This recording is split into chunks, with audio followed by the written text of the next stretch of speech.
you to kind of freeform interact with one another. Okay.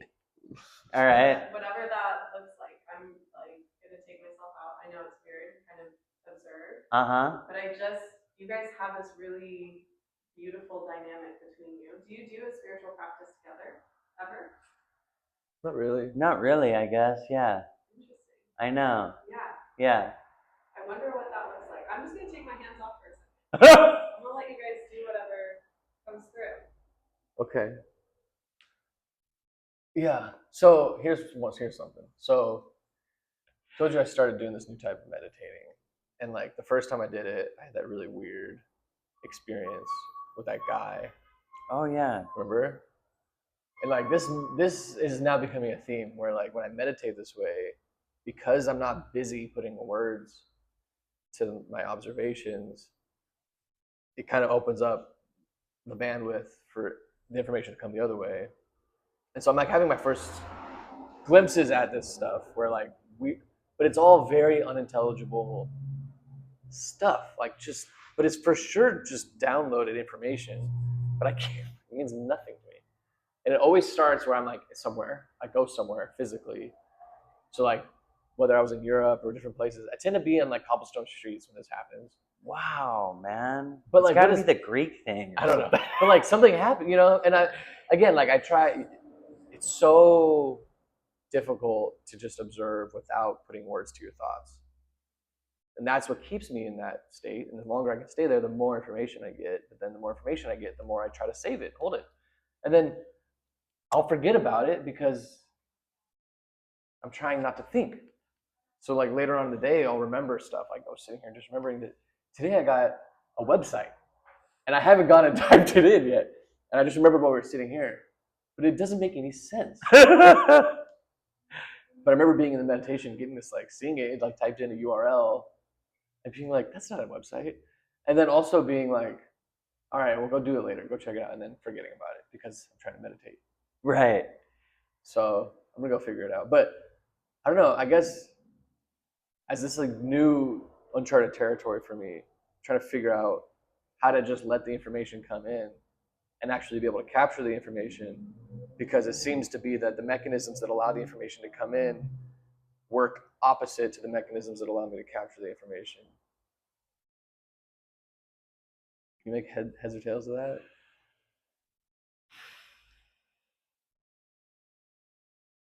Dude, it's like this constant, it's a polarity thing, right? So as we're stretching, because you're being stretched, I've noticed, at least for me, a lot of the times, like, it's not even about, it's not about what's being said or the information, it's about what's around it. Okay. So it's the fact that it's coming in. And later, if it comes up or it's triggered by another experience, then like, that's the integration, right? Like that's where we can make intellectual sense. So don't do it in that moment. No. Just let it happen, and then trust that if it was important or if it was the intended download, that it'll come up again later. Yeah. And on its own. Yeah. And like,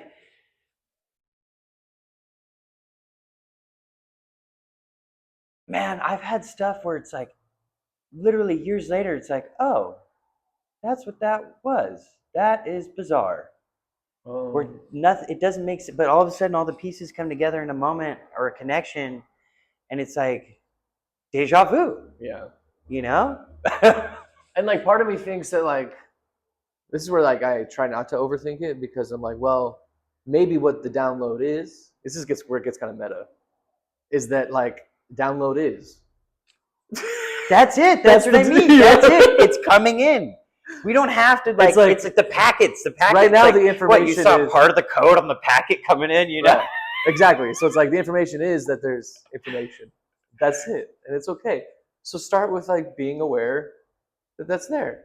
And right now, God says, I'm just gonna send you some stuff.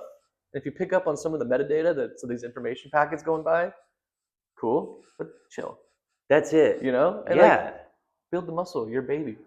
You know? And then it's like, okay, over time, the information might become more usable for me. But like, I think also like not over gripping onto any of it is the tricky part. because that's the thing too with like meditating is like you, as soon as you start having a really fantastic experience, for me, like one signifying thing is like when your eyes are closed, nothing has changed in your physical environment, but it seems like somebody flipped the lights on. You get that like bright light on the outside of your eyelids, like somebody's like shining a light on you. That is like a flag to say like, oh, this is a good one. Something's happening. Yep. But then it's like, fuck, every time I do that, I get all excited doing it, and then it's no longer doing it and so figuring out, and I think part of that missing equation was this latest practice of just like not even saying the words I'm doing it, like just aware, noticing the hand on my shoulder, and that's it. Because then all of a sudden, yeah, like weird stuff. Like I actually go places, I see people, and I hear words and names. And today was a website, so random. So like this place, is it outdoors that you go to every time? Yeah, I mean, so far it's been a similar setting, and it's usually like a walking street. Like in Europe, there's a lot of streets that aren't meant for driving on, and it's just like open walking. There's like stores and stuff, and it's usually like when I end up somewhere, I'm in like a kind of colorful cobblestone kind of walking boulevard type thing. It's very European feeling, and I don't know if it's just because I just got back from Portugal and I was doing a lot of walking in these places that like my brain kind of goes there. Or you got an active, like, I don't know, for some reason in my mind, because you know astrocartography, right? Where like we have different experiences when we go all over the world, and you've done so much traveling. You know, like whether we're aware of it or not, we're constantly interacting and interfacing with the land everywhere we go, and there's that informational really packets happening. You know, like Portugal, I have been to a lot of places. It's in your blood, but like Portugal especially was something totally unexpected, and like just feeling very at home there. So, you know, you could also be receiving information from the land there still, and like maybe other lives or ancestry. I don't know. You know, it's like all of it is possible. Like the first time this happened, I did like it ended like I had this situation happen, and then it kind of ended with this group of like old women with this like glow to them. And I was just like, and they're all coming and looking at me like, hey, like we were worried about you. Just like caring, looking at me, and I'm like, oh, those are my ancestors. Wow. Like I just, dude, that's so cool. But then I'm like, so for me, I'm always so like, cool. As a practical, pragmatic kind of dude, I'm like, okay, so what? They got just, you know? Yeah. So no, I think the so what is probably like finally like being, because like especially from you and like other people in your cohort, like I hear a lot of like, well, I travel dimensions and I talk to these beings and I have these experiences. And I'm like, what? Like I don't have like a context for that. Right. Like I can, in a very subtle way, kind of understand what you're talking about, but it's like it's not as literal and tangible as the way you're describing it. So I'm like, is this what you're talking about? Because chill, because it's not really that crazy.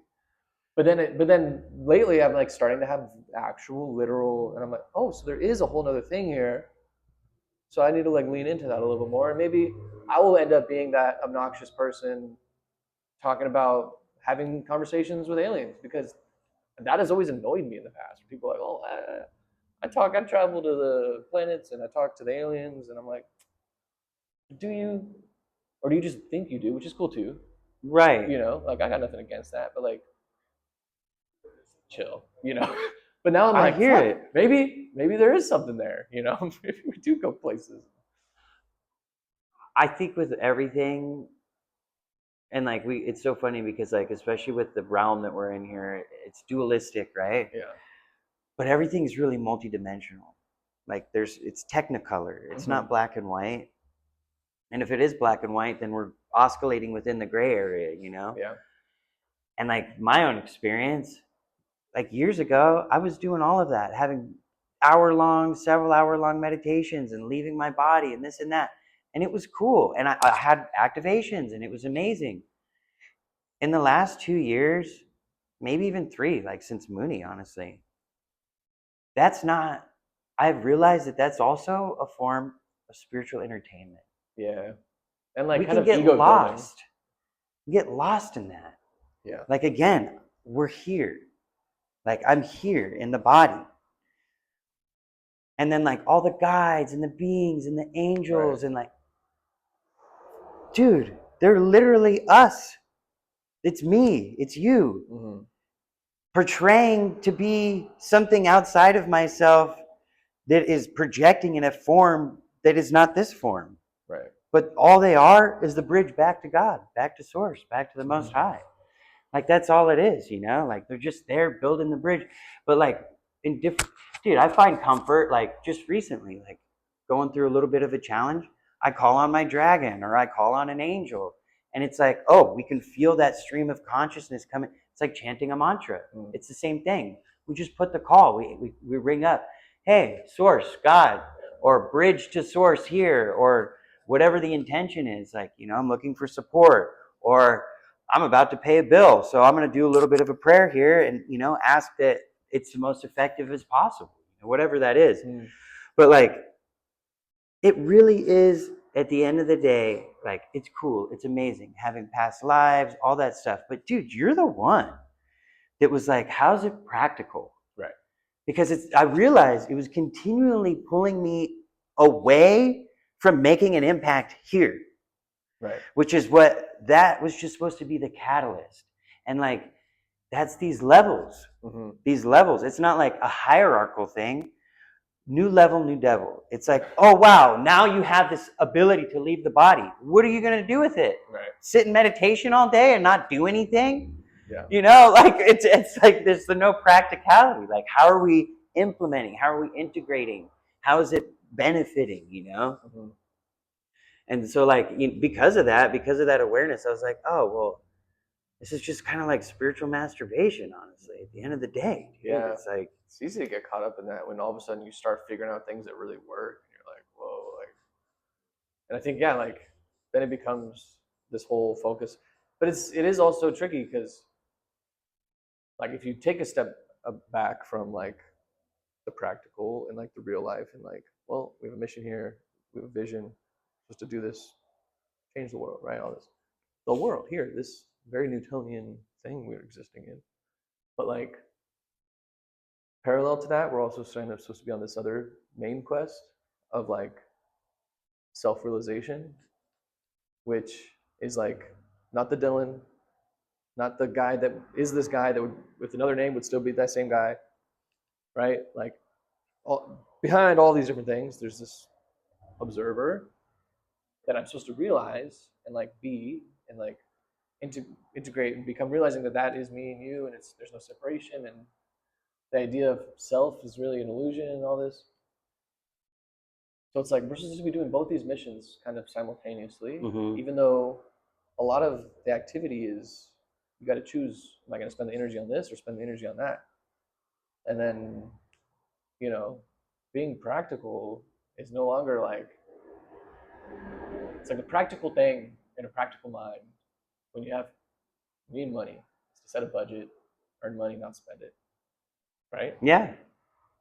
But a non-practical thing to do for a spiritually minded person is, if you want abundance, be abundance, behave abundantly. If you don't feel abundant, try to, right? You may not have a lot of money in your account, but like tip really good, or like treat yourself to a meal out. You know, live abundantly, and that'll attract more abundance. Not the practical, logical thing to do, but figuring out the blend of those two things is really fun and interesting because, like, it's so easy for me to feel like I'm broke, which I mean, literally, pretty much am. But like, I also live such a great life. You live in like the upper percent. Yeah, I live in my income's great. All this is great, you know. And I'm like, life's great. Like I'm abundant, you know. It's like, do I own a house? Do I have a bunch of money in my savings account? No, but like, we dope lifestyle. I get to work. I get to build this thing, you know. Like I'm wealthy, and so I'm like, I'm gonna be like the trees more, you know, than like the guy with the freaking spreadsheets and shit, you know.